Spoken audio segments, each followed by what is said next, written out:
spatiale. La transition entre les arts et le cosmos, finalement, est assez aisée, parce que de l'avis de tous les astronautes, la Terre est esthétiquement la planète la plus belle, c'est ce qu'on nous dit. Mais la musique, par exemple, est impuissante à se frayer un chemin dans l'univers cosmique. C'est-à-dire que les sons ne sont pas transmis dans le vide. Donc dans Psychologie et Cosmos, Yuri Gagarin écrit « Il y a une surdité esthétique qui nous empêche d'apprécier des musiques dignes de nous émouvoir. Et pour la bonne santé psychique de l'homme, il faut élaborer une musicothèque digne de ce nom. » Il écrit ça en 1969, très peu de temps avant de se tuer en avion. Mais plutôt que de faire un long discours sur mon dernier livre, je vais vous poser à tous quelques questions qui vont nous permettre ensuite d'échanger de vive voix, ce qui me permettra de m'asseoir un petit peu aussi, et quelques questions qui m'ont été posées notamment par une journaliste du journal Ça m'intéresse, qui m'avait contacté. Pourquoi, première question, pourquoi allons-nous aller bientôt sur Mars et qui est pour? Deuxième question, qui est contre? Je ne suis pas tellement fondu. Pourquoi ne pas vouloir une telle expédition? Voilà une deuxième question. C'est pour lancer le débat. Pourquoi faut-il d'abord s'installer sur la Lune? Il en est question parce que vous savez que Madame Claudie Ignoret nous l'a dit il n'y a pas très longtemps, officiellement au cours d'une conférence. C'est d'abord la Lune, ensuite Mars. Nos motifs de conquête sont-ils purement scientifiques? Troisième question. Et voilà, dernière question. Ces projets sont-ils compatibles avec la lutte pour la défense de notre planète, c'est-à-dire la lutte contre le réchauffement climatique? Voilà. Si vous voulez prendre la parole, qui est pour? Alors, qui est pour la planète? Alors, on va faire ça comme à la fin. 1, 2, 3, 4, 5, 6. Moi, je suis d'accord, on ne prendra pas malheureusement. Mais moi, je suis déjà dans la Lune souvent, alors c'est pas la peine. Bon, 7. Qui est contre? Tout le restant. Oui, on est minoritaire. Non. Qui s'abstient? Ah, il y en a beaucoup qui s'abstiennent. Ah oui. Je réfléchis. Bon. Pierre, il voudra. Alors, les raisons de l'abstention. Quelles sont les raisons de l'abstention? Ça serait intéressant quand même. Ceux qui ont dit pour, Jojo. Alors, dis-nous, en 2 mots. Moi, je pense déjà que c'est dans la nature de l'homme d'aller voir ailleurs, toujours un peu plus loin. D'aller voir ailleurs, tu parles des femmes? D'aller voir ailleurs, je comprends pas bien là. Explique-toi. Il a sa femme à côté. Oui. Je ne répondrai pas à cette question justement parce que... Bon, donc c'est dans la nature de l'homme d'aller voir ailleurs. Déjà, ah, vous entendez les femmes? Enfin, de l'homme. Oui. C'est Mars, elles entendent bien. Dans le mot sortir, ça. Alors, de conquérir des nouveaux bien sûr. espaces, territoires. Et puis, je pense qu'il faudra bien aller chercher autre part ce qu'on n'aura plus assez sur Terre. C'est toi qui as donné les conseils à Elon Musk alors? Parce qu'il a dit récemment, nous sommes 7 milliards sur Terre et sur Mars il n'y a personne. Oui. Pourquoi? Est-ce qu'on est sûr qu'il n'y a personne sur Mars? Voilà. Ça c'est une autre question. Ils sont pas en jaune ni en hermine, ils sont verts. Oui, mais peut-être c'est eux, les gens qui ont d'autres planètes, qui veulent venir ici, les êtres en tout cas là-bas, qui veulent venir sur la Terre. Pourquoi on ne se pose pas cette question? Pour l'instant, entre Mars Attack et on n'était pas tellement ouvert à l'accueil. C'est ça. C'est peut-être une des raisons. Alors, d'autres avis? Peut-être contre? Ceux qui sont contre. Pour les virus, on ne sait jamais. Moi, j'en ai marre des virus. Je pense que tu n'es pas le seul. Ça peut être une forme de colonisation, on peut le voir comme ça. De toute façon, c'est une conquête. Et le terme utilisé par les astronautes, c'est quand même la colonisation. Mais enfin, le terme étant pris dans un sens positif. Quoi d'autre? Monsieur le représentant du ministère. Non, le représentant du ministère de la Culture, comme tu dis, s'est abstenu parce qu'il y a tellement à faire sur Terre. Alors, bien sûr, on peut rêver, c'est bien, c'est magnifique, hein. Mais il faut aussi quand même se préoccuper de plus près de tous les problèmes des humains sur Terre, à mon avis, voilà, avant de se faire parallèlement, mais enfin, pour moi, c'est pas un objectif immédiat. Voilà, ça c'est une question que je pose dans le livre. Jusqu'à présent, l'histoire a montré que à chaque fois qu'on colonise, que l'homme va quelque part, il y a des guerres. Il a Il y a surtout l'extermination. Comment? Il a anéanti l'autre. C'est ça. Il a la prétention d'apporter la civilisation. Alors, je pense que même en restant chez lui, il y a des guerres quand même. Oui, Même en restant chez lui, il y a des guerres quand même. C'est les peuples qui n'ont pas colonisé, on fait la guerre autant. Oui, c'est vrai. C'est vrai. Nicole a une idée là. Oui. C'est divin, pourquoi tu me l'as dit dans l'oreille? Ça, c'est de la thérapie, ça. Nicole? C'était une grande curiosité existentielle de vouloir y aller. Oui, c'est presque une pulsion. Moi, j'ai appelé ça une pulsion d'exploration. Parce que depuis l'origine des hommes, depuis Homo erectus, j'ai inventé un autre terme qui est Homo spatialis. Maintenant, nous sommes à l'ère d'Homo spatialis, mais c'est vrai qu'il y a eu toujours un désir de découvrir d'autres espaces pour des raisons climatiques, des raisons d'accès à la nourriture, climatique, nourriture, et puis c'est l'essentiel.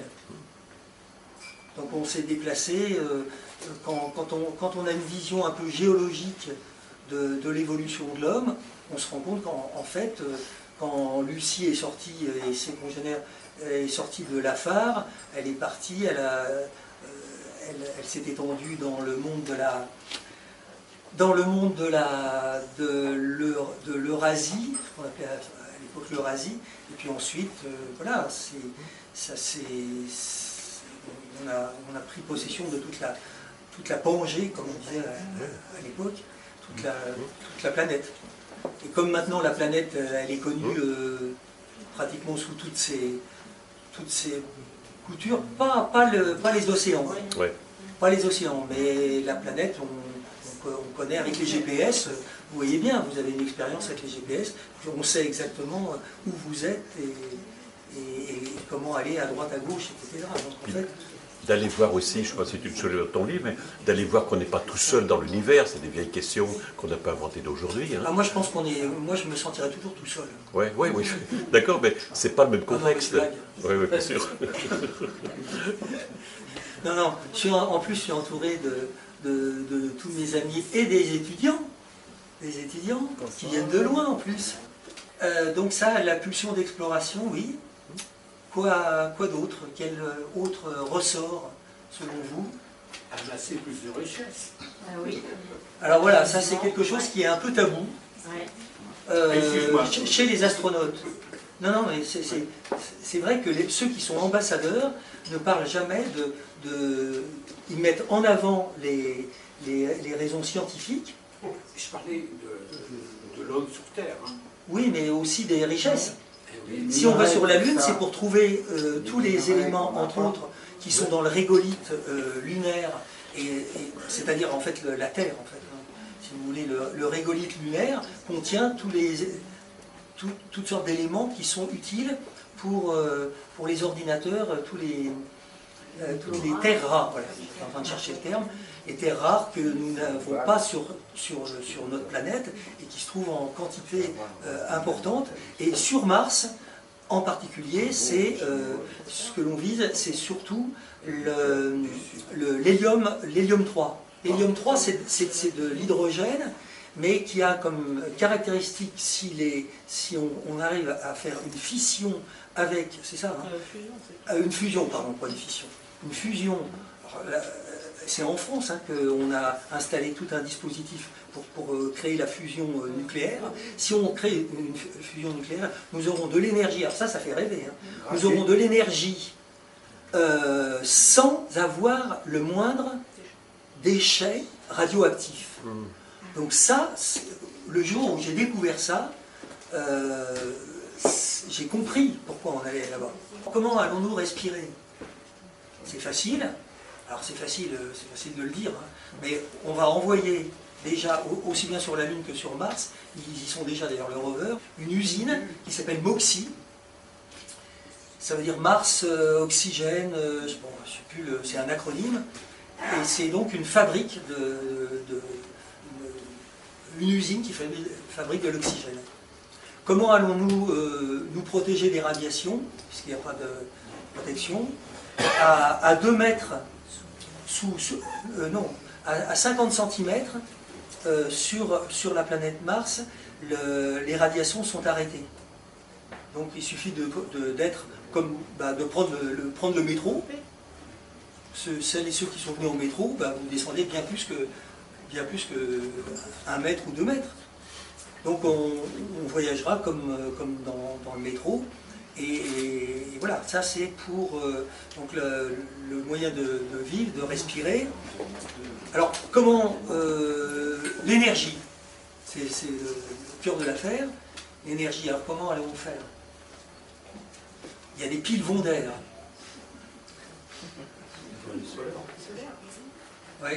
Non, les piles Vondaire, ça marche plus. C'est usé. Bon, là c'était pour savoir s'il y en a qui dormaient. Je vais laisser à la fin. Qu'est-ce que c'est qu'un psychopathe? C'est un psychologue qui travaille chez Panzani. Donc quand je lançais une blague comme ça, quand mes étudiants commençaient à avoir une chute de tension. Une baisse d'attention. L'énergie, oui, alors donc l'énergie, que dire de l'énergie? L'énergie, elle sera produite de façon nucléaire et elle sera aussi plasmatique. Combien de temps, selon vous, faut-il pour de la Terre à la Lune, la vitesse de la lumière? De la Terre à la Lune, ça n'est pas beaucoup, 2 secondes. Une seconde. Ouais. Et 4,5 sur le Soleil. Non, 8 minutes. Ah, bah, 8 minutes, c'est un truc comme ça. Vous avez d'autres questions? Et ton regard de psychologue par rapport à ça, comment tu as éclairé toute cette réflexion-là? Alors, d'abord, les psychologues sont utilisés pour maintenir le moral des astronautes, parce que pendant 6 mois, ils tournicotent 16 fois dans la journée autour de la Terre, et le principal écueil, c'est l'ennui. C'est pour ça d'ailleurs que Thomas Pesquet emporte des livres, on le voit avec des livres de la Pléiade, etc., donc des livres costauds quand même, parce que on écoute un peu de musique, on est avec les autres, etc. Mais enfin bon, et encore sur l'ISS, ils sont suffisamment, ils ont l'équivalent de 25 mètres carrés par personne. Quand ils sont 6, c'est très grand. Ah oui, c'est ça. Il fait la taille d'un terrain de football. Alors vous mettez 6 personnes, voilà.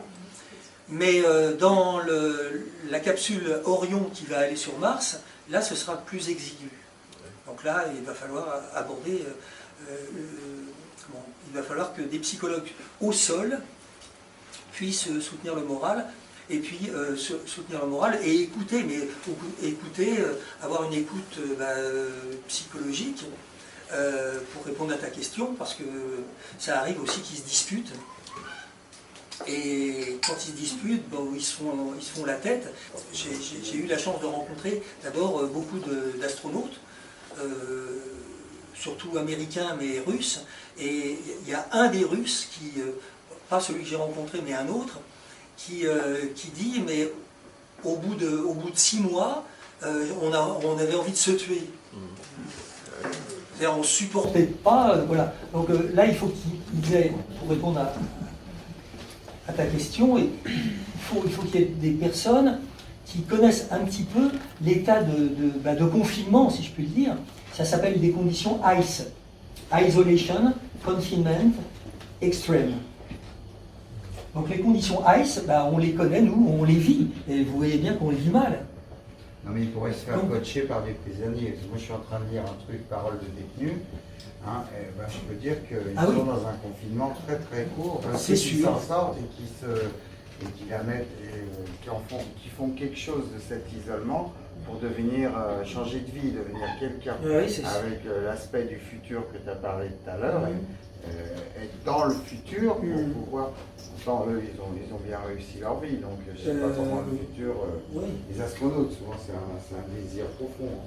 Et apparemment, ils ont dit que les équipages mixtes, quand il y avait une mixité, ça adoucissait les rapports, les messieurs se tenaient un peu mieux quand il y avait une dame. Oui, c'est prouvé, oui. Mais d'ici là, ça sera genré, à mon avis. Comment? J'aborde aussi la question de la mixité, la question de l'amour et de la sexualité. Je parle de l'amour. La question de la sexualité, elle est un peu difficile et différente, mais la question de l'amour, elle a été résolue tout simplement par Claudie Aigneret, qui s'est mariée, elle, à son retour, puisque c'est pas... Bah oui. Elle a fait l'amour en apesanteur Non, mais on lui a déjà posé la question. Et moi, je ne vais pas poser la question parce que... Non, mais je ne vais pas poser la question parce que, en plus... elle est assez spéciale. Elle est jolie, mais je pense qu'elle a un écran, cette femme. Non, ouais. Elle pose peut-être pas la question. Elle botte en touche en disant c'est pas le sujet.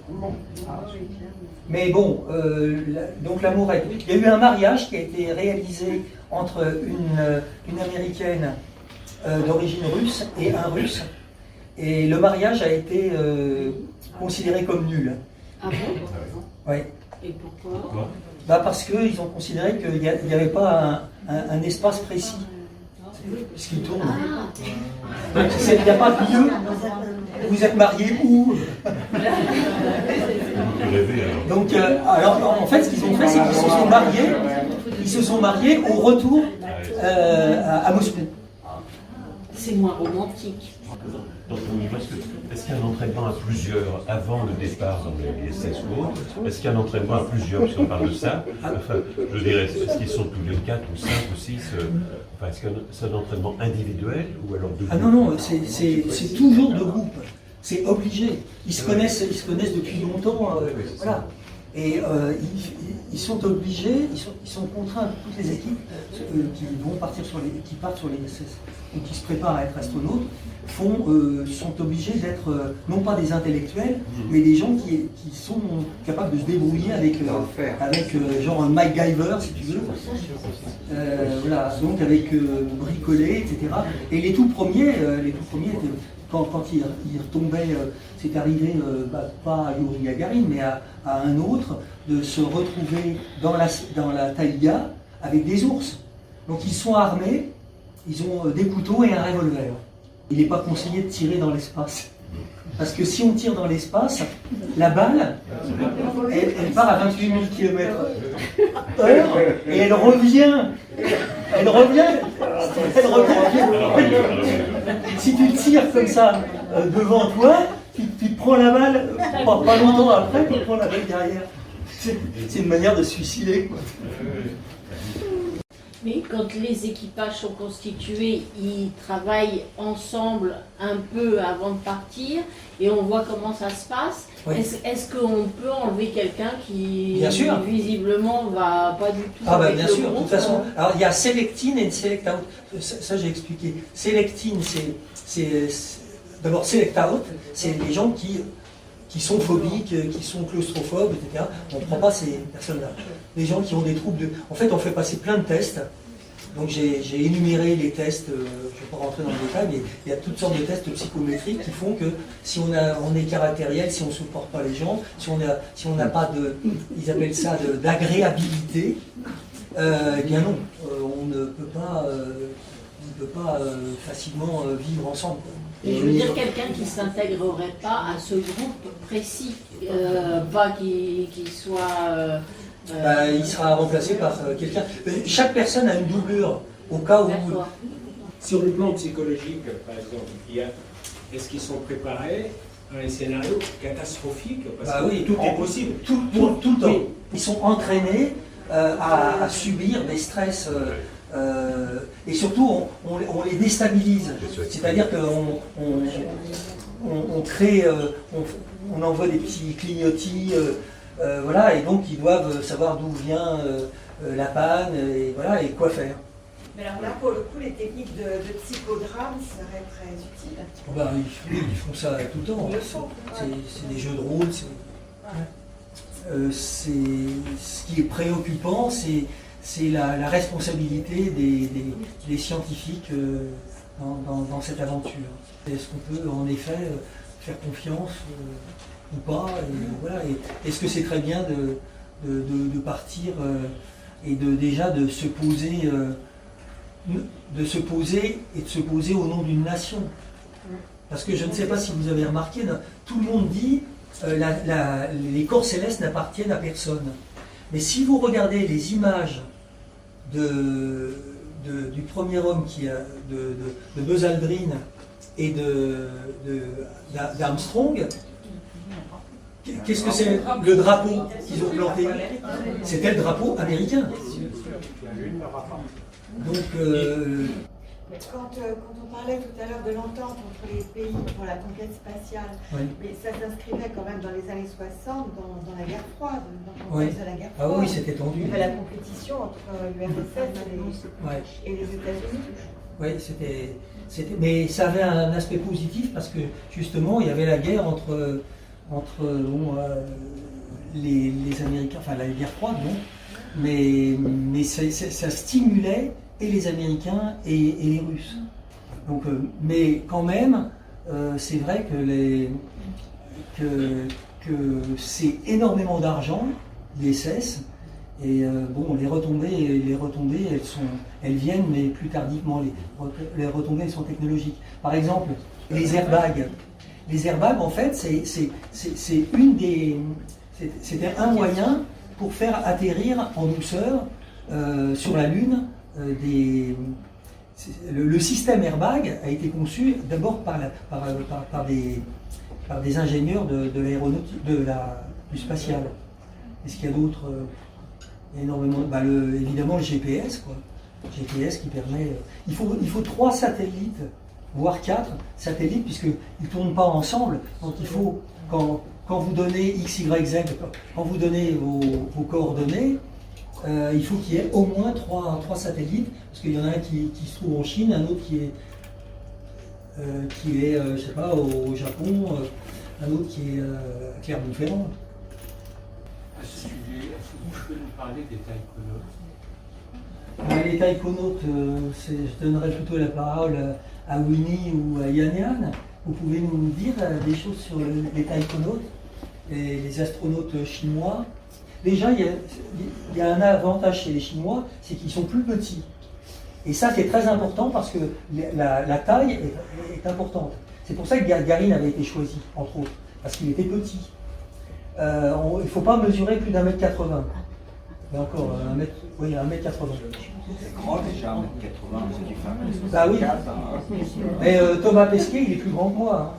Hein.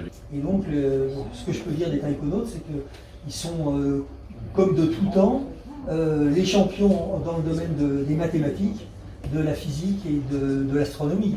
Ça, c'est la gloire de la Chine traditionnelle. Vous pouvez nous dire quelque chose, Winnie, sur... non? Il n'y a pas d'espion. Oui, mais d'abord, ça fait longtemps que je n'ai pas regardé la télévision, avant d'éviter des informations par hasard.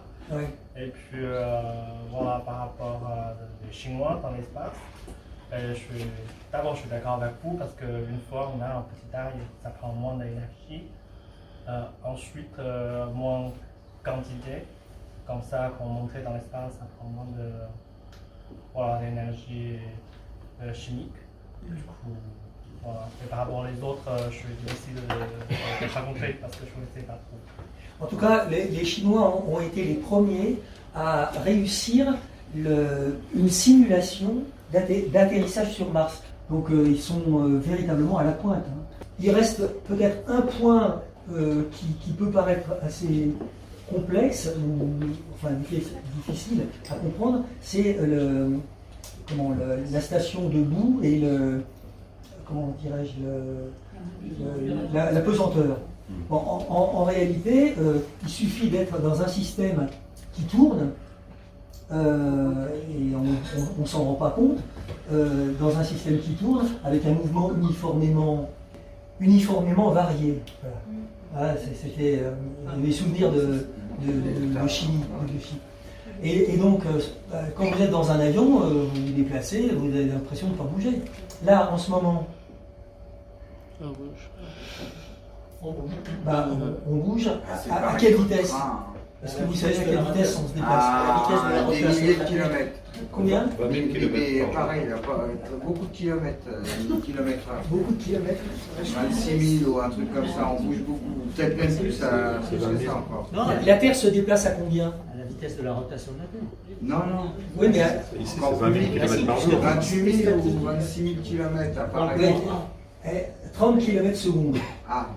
Donc chaque seconde, si vous comptez, j'ai raconté dans mon livre, vous comptez jusqu'à 4, vous avez fait 1, 2, 3, 4. On a fait la distance Paris-Reims. C'est pour ça qu'on peut tomber dans le délire avec ce truc-là. Bon, on va peut-être passer donc au champagne pour ceux qui n'en veulent pas.